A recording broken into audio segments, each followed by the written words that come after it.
বোকা মেয়ে, তুমি ক্লাস 10-এ পড়ো, তোমার লজ্জা হয় না কেন? এদিকে শোনো, কথা বলছো কেন?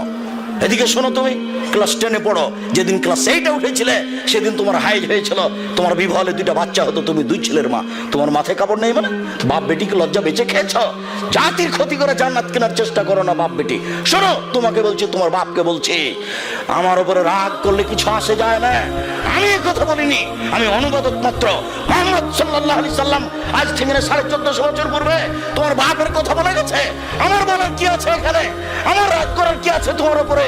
মুহাম্মদ সাল্লাল্লাহু আলাইহি সাল্লাম যখন কথা বলতেন, যা খাতাবা, যখন তিনি বক্তব্য দিতেন, আমরা তাই না হু, তার 2 চোখ লাল হয়ে যেত, অস্তত গাজাহু, তার রাগ বেশি হয়ে যেত, ওয়ালা সৌতহু, তার কণ্ঠ উঁচু হয়ে যেত, কান মন জোরে যায়, যেন তিনি সৈন্যদলকে ধমক দেখাচ্ছেন। কণ্ঠস্বরে তিনি বক্তব্য করেননি।